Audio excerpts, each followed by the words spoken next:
On a freezing January morning, soft sunlight streamed into the upscale Maplewood district in the Philadelphia suburbs. Snow-covered street trees glistened in the morning sun, heralding the arrival of winter. Maggie Collins was brewing her usual decaf latte in the kitchen. A stainless steel espresso machine sat on the pristine white marble kitchen counter.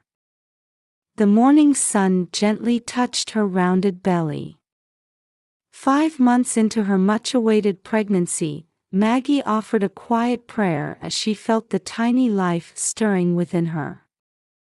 Lord, please watch over this child. Since her miscarriage 3 years ago, Maggie's prayers had become more earnest. At 34, she worked as a pediatrician at Philadelphia General Hospital while attending church faithfully every week. Her gentle demeanor and proven medical expertise had earned her patients' trust. She was particularly beloved in the pediatric cancer ward, where she served as a beacon of hope for the children. Weekend mornings were special.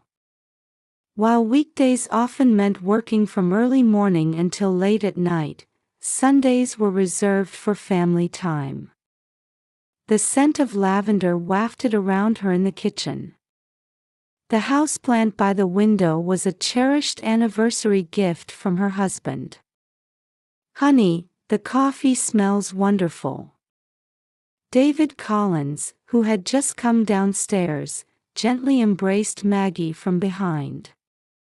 As a sales director at the pharmaceutical giant Pfizer, he was a shrewd businessman earning $150,000 annually. He served as a deacon at their church and was well regarded in the neighborhood. Even on weekends, his meticulously maintained navy sweater and gray slacks exuded the air of a successful professional. "I made yours a bit stronger." The table was set with their Sunday tradition of pancakes. The sweet aroma of maple syrup filled the room. Fresh herbs that Maggie carefully tended stood in the center of the table. "Are you leaving for another business trip tomorrow?" Maggie asked, a hint of loneliness in her voice. Her hands paused briefly as she arranged the dishes. "Yes, to Ohio. There's a presentation about a new drug. But I'll be back in 3 days this time," David answered with a gentle smile. Something shadow-like flickered across his expression. Maggie nodded silently. Her husband traveled about 10 days each month. She should be used to it by now, but lately, she'd been feeling particularly lonely. "Must be the pregnancy," she told herself. The baby in her womb moved slightly. "We still have plenty of time before church." Maggie stood up and began clearing the dishes. Outside the window, neighborhood children were gathering in their church uniforms.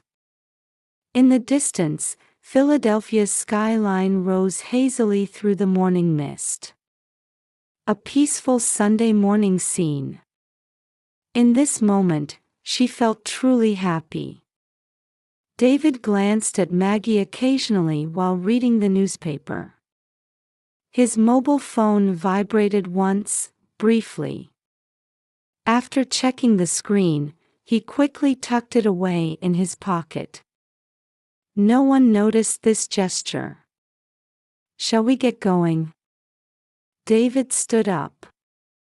Maggie nodded and reached for her coat. While her husband checked the church keys, she studied her reflection in the hallway mirror. A white dress beneath a navy coat. Her growing belly was now clearly visible.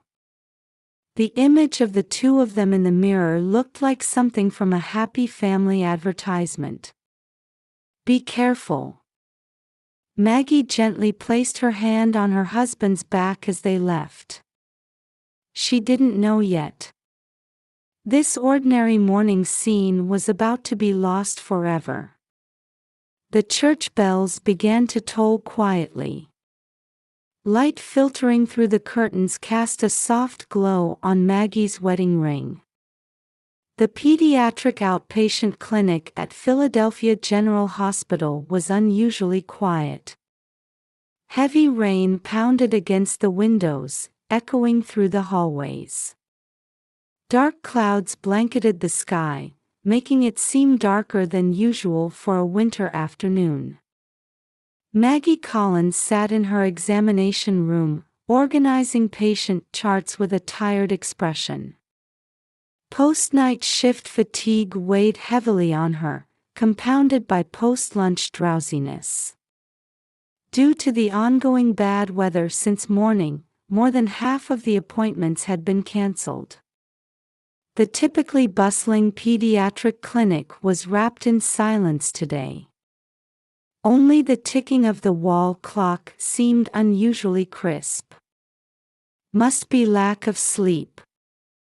Rubbing her eyes, Maggie opened the chart for her next scheduled patient. A 7-year-old boy with leukemia. She had just explained to his parents about the promising new treatment starting next week. Just a little longer. Murmuring to herself, she placed a hand on her belly. Feeling the baby move brought a small smile to her face. David would return from his business trip tomorrow. She planned to leave work early tonight and prepare a warm dinner. She wanted to buy fresh ingredients from the supermarket and make pot roast, his favorite. And she hoped to look through the baby crib catalog that had arrived this morning together. She pulled out yesterday's ultrasound photo from her desk drawer. Joy welled up inside her as she looked at the image of her child growing steadily. 3 years since the last miscarriage. This time, surely. Just then, a sharp ringtone cut through the silence. "Hello, Dr. Collins speaking, pediatrics." After picking up the receiver, there was a brief pause before a grave male voice spoke. Something ominous in that tone made her spine tingle. "Mrs. Collins? This is Officer Johnson from the Philadelphia Police." For a moment, her heart nearly stopped. A call from the police. And what that tone of voice meant. Maggie's hands began to tremble slightly. A pen rolled off her desk. "Yes, that's me. I'm very sorry, but I'm calling about your child." An alarm-like sound rang through Maggie's head. The sound of rain outside suddenly seemed to fade away. "My baby. But it's still in my womb." The police officer fell silent for a moment at her confused response. The silence felt eternal. Only faint breathing could be heard through the receiver. "This morning around 10 a.m., in a traffic accident on Interstate 95. The Collins baby." Maggie's vision began to blur. She desperately placed a hand on her stomach. Definite movement. But the officer's words continued. The air in the room gradually grew heavier. The baby was at the scene. "Wait. There must be some mistake. My baby is here.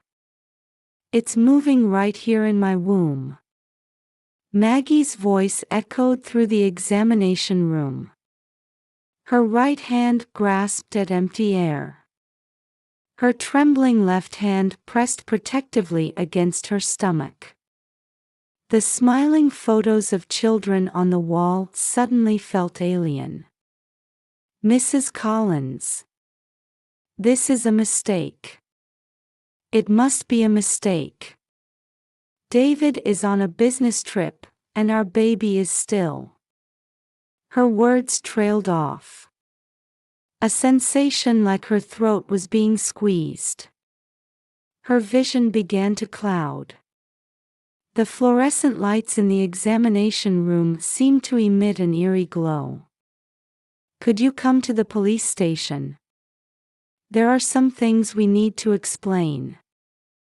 Those words sent a chill down Maggie's spine. Something decisive had happened. But she couldn't process what it was.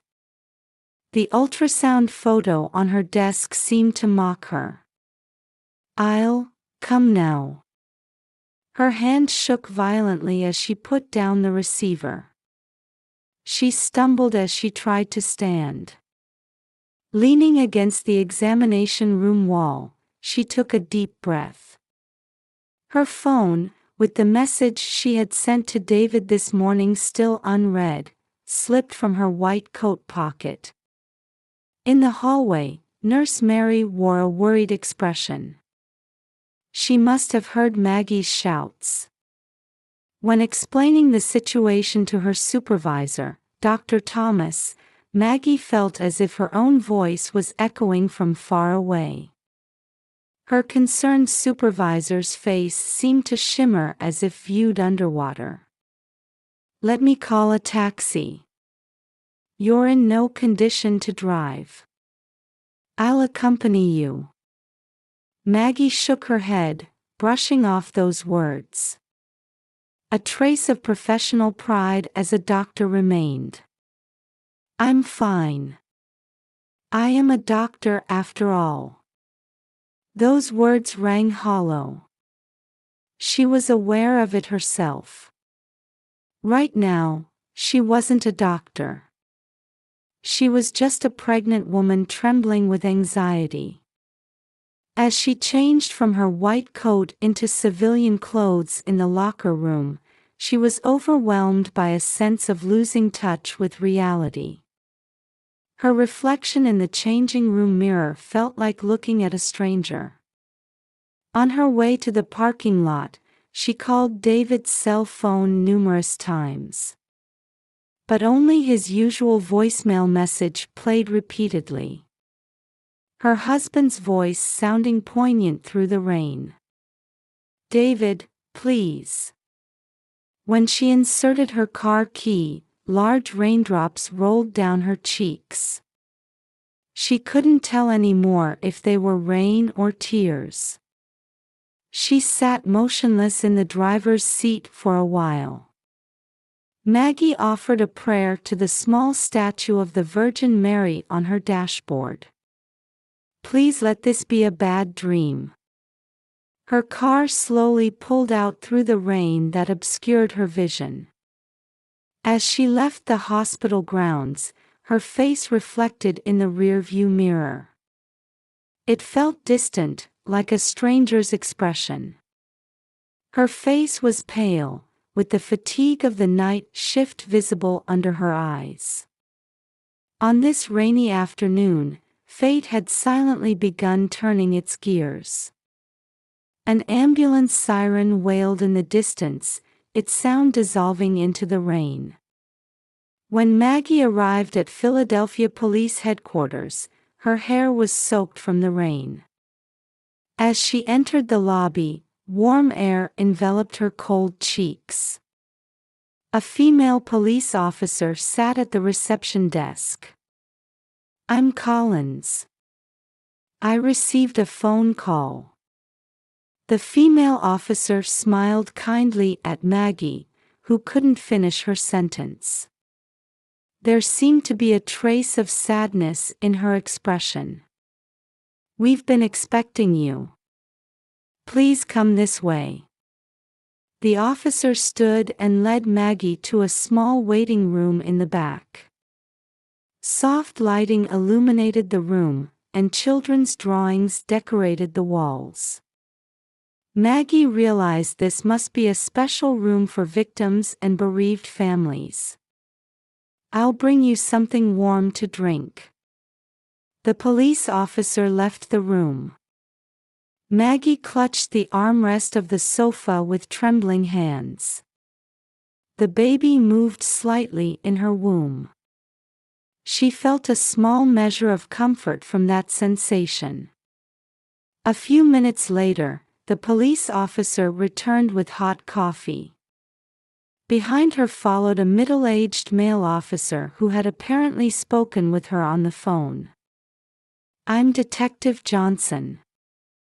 The male officer quietly sat down. He held a brown envelope in his hands.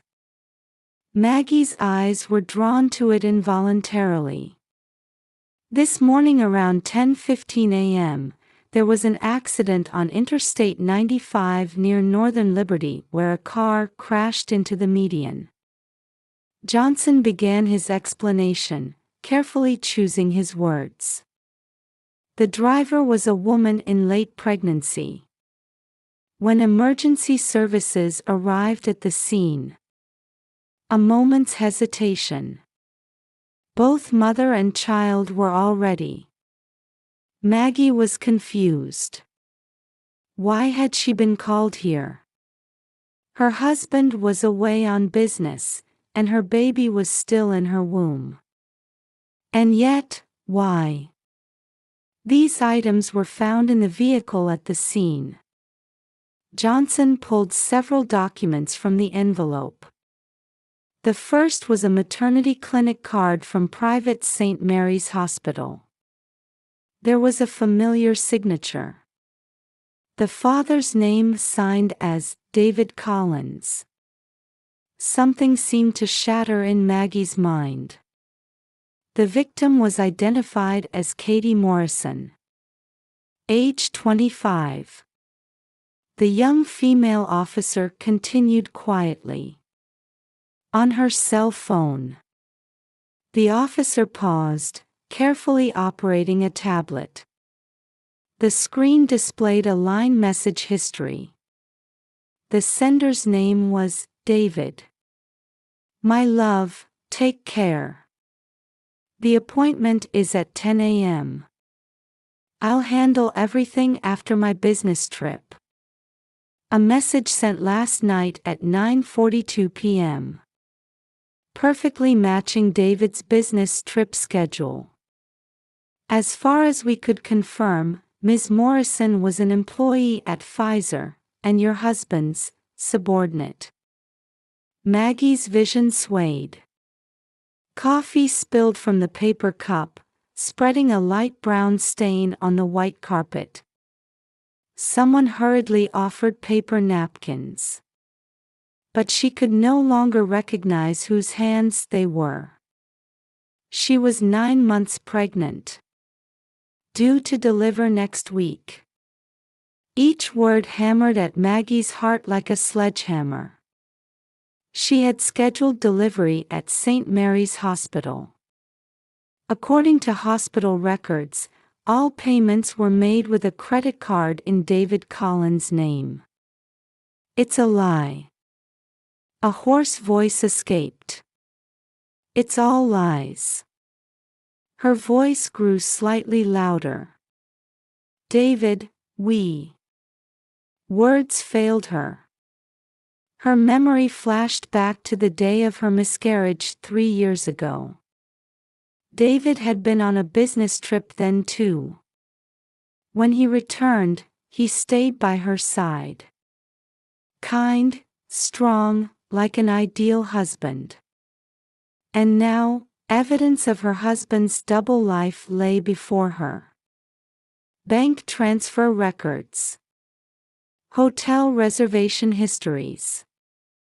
And countless messages showing their intimate relationship. Ms. Morrison's family home is a farm near Columbus, Ohio. Her parents weren't told about the pregnancy. Ohio. Maggie whispered. Her husband's business trip destination. The new drug presentation. Everything started connecting. Reality was gradually taking shape. The rain continued to pour heavily. Outside the window, police car lights reflected off the raindrops, dancing blue and red lights. Maggie stared blankly at those lights. "This is..." The female officer handed over a blood-stained notebook. "Katie's pregnancy diary, recovered from the accident scene." On the last page, dated yesterday, was a short entry. "Dear baby, tomorrow we'll meet your daddy's doctor. Finally, we can be a real family." In Maggie's mind, all the gears clicked into place. St. Mary's Hospital. Her husband's new drug presentation. And this morning's accident. When she saw the attending physician's name on the maternity clinic card, Maggie's heart nearly stopped. Alex Thomas. Her supervisor. Everything had been planned. "Ma'am, are you all right?" The female officer's voice echoed distantly. Maggie tried to stand, but her legs trembled and wouldn't move. The air in the room suddenly felt thin. The bathroom. Before she could reach the hallway, Maggie lost consciousness. The female officer quickly caught her falling body. Outside, an ambulance siren began to wail. The rain beating against the windows, like tears from heaven, showed no signs of stopping. In the upscale Maplewood district, Maggie Collins sat in the study chair, waiting silently in the darkness.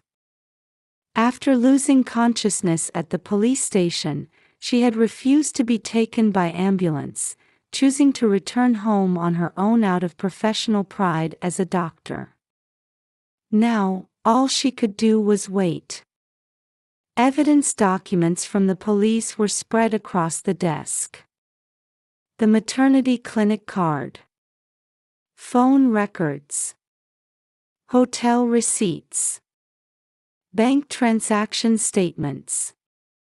And Katie's blood-stained pregnancy diary. All telling the story of her husband's betrayal. The clock struck 8 p.m. Suddenly, the sound of the front door opening echoed through the house. "Maggie! Where are you?" David's distressed voice. He must have rushed back after receiving the police call. Footsteps hurried up the stairs. The study door burst open, and David rushed in. "Maggie! I got a call from the police." His words trailed off. In the dim study, his wife was staring at him with cold eyes. The documents on the desk. And Katie's blood-stained diary clutched in Maggie's hands. "Tell me everything about Katie." A quiet but ice-cold voice. The blood drained from David's face. She's dead. The baby too."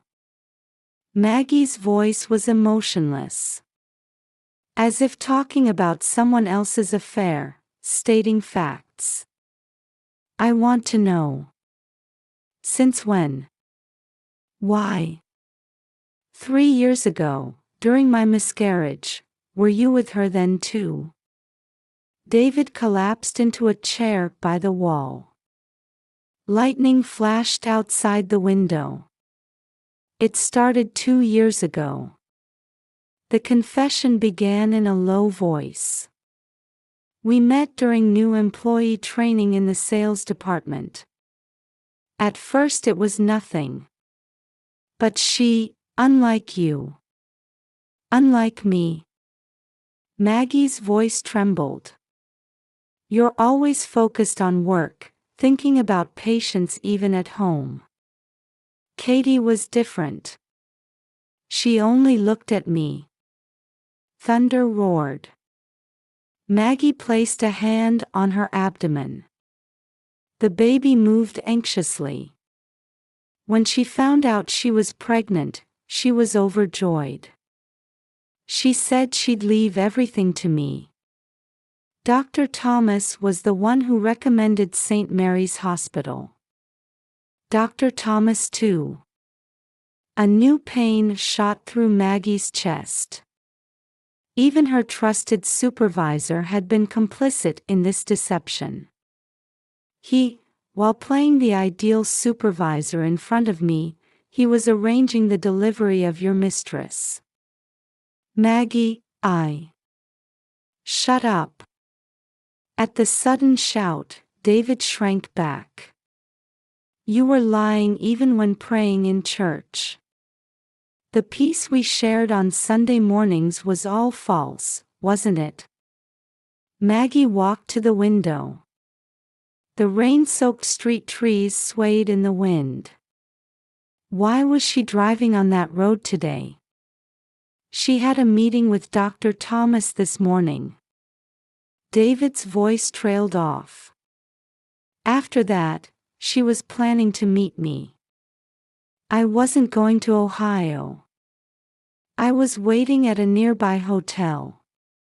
Maggie slowly turned around. There were no more tears. But she never made it there. She lost her life on that road, carrying your child. Maggie, please forgive me. Forgive. Maggie gave a cold laugh. You took 2 lives. Even if you weren't holding the steering wheel, you led her to that place. And our child from 3 years ago. At that time. You were on a business trip then too, weren't you? Perhaps with her. While I was enduring the pain of miscarriage at the hospital, you were. David's silence told the whole story. Maggie opened the desk drawer and took out an envelope. These are divorce papers. I had a lawyer prepare them on my way back from the police station. Maggie, please give me another chance. This child. Maggie placed her hand on her belly. Doesn't need a father like you. I don't want to show this child a life of lies and betrayal. David fell to his knees, trying to cling to Maggie's feet. Please, Maggie. Let me make amends, no matter what it takes. Amends? Maggie looked down at her husband coldly. Why don't you try meeting Katie's parents? Tell them the truth. Her parents are waiting earnestly for their daughter's return at that farm in Ohio. David's body trembled at those words. I've already spoken with my parents. I'll be staying with them for a while. Maggie removed her wedding ring and placed it on the desk. The small gold band gleamed momentarily in the lightning. Pack your things and be gone by tomorrow. Maggie. Goodbye, David. Maggie quietly left the study. Behind her remained her husband, collapsed and beginning to sob. In the upstairs bedroom, Maggie sat down on the bed. Their wedding photo stood on the shelf. How many lies had been hidden behind those happy smiles? Outside the window, the rain continued to fall. But in Maggie's heart, a new dawn was already beginning. The small life in her womb moved with certainty. It's all right. Maggie gently stroked her belly. Mommy will protect you, no matter what. Church bells rang in the night city, as if announcing the start of a new day. Maggie closed her eyes quietly in the darkness. 1 year later, a baby's laughter echoed through the hallways of Boston Children's Hospital. "Grace, you shouldn't scatter Mommy's important papers." Maggie Collins gently stroked her daughter's head while picking up scattered documents from the floor. It was the proposal for establishing a new pediatric cancer treatment center, documents for the new project she was working on as department head. Grace and Collins. A baby girl born safely last spring. With her mother's warm eyes and engaging smile that drew people in, she had become the hospital's little mascot. "Dr. Collins, preparations for the next meeting are complete," her secretary Jennifer called out. Maggie nodded and picked up her daughter. "Mommy has to go to work now. Be good and play nicely with everyone in the daycare room." After dropping her daughter at the hospital daycare, Maggie headed to the conference room. Outside the window stretched the Boston cityscape. Life had changed dramatically since that day. It had been a year since leaving Philadelphia and starting a new life in Boston. While the challenge of being a single mother wasn't easy, every day was fulfilling. Her parents had become her greatest supporters, fully backing her as she established her new life. The church community had warmly welcomed her. And above all, Grace's presence had become her new hope. Today, I'd like to discuss our family support program for pediatric cancer patients. Maggie's voice in the conference room was filled with conviction.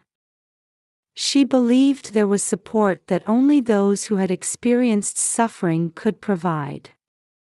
Rainbow Bridge, founded last year. The nonprofit organization supporting single mothers was already helping many mothers and children. They gathered regularly on weekends to share experiences and encourage one another. The presence of companions who shared similar experiences was what healed wounded hearts. Meanwhile, another story was unfolding in Ohio. After learning the truth, Katie Morrison's parents filed a lawsuit against Pfizer and David. The settlement money became the foundation for a scholarship program for young mothers. The Katie Morrison Memorial Scholarship provided educational opportunities to young women in difficult circumstances each year. The Morrisons prayed for their daughter and grandchild's souls at church every month. And occasionally, they wrote letters to Maggie. Like innocent people sharing their grief. "Thank you for the photos of your little girl. I'm sure Katie and the baby in heaven are rejoicing too." So read the letter that arrived last week. David Collins's downfall had been swift. The company fired him immediately. He was expelled from the church. Former colleagues and friends turned their backs on him all at once. The last she heard, he was working as a construction worker somewhere in California. Dr. Thomas also lost his medical license and left the hospital. Creating false medical records had been an irreversible mistake. "Maggie, the next patient is ready." A nurse's voice brought Maggie back to reality. Children in the pediatric cancer ward were waiting for her today too. "Yes, let's go." In her white coat pocket was a photo of Grace. Every time she looked at her smiling daughter, Maggie renewed her determination. She would continue to stand by those in vulnerable positions. She would transform the pain she had experienced into hope for others. That night, Maggie held her daughter while gazing at the starry sky outside the window. "You know, Grace, our story is just beginning. The baby showed a peaceful sleeping face in her mother's arms. Outside the window, a spring breeze gently swayed the street trees. As she felt the arrival of a new season, Maggie quietly closed her eyes. Her decision to break the chain of hatred and revenge and choose the path of love and forgiveness was bearing fruit. It was a story of healing wounded souls. And above all, it was proof of her determination to live as a mother. The old church bells rang in the distance. Another hope-filled tomorrow was about to begin.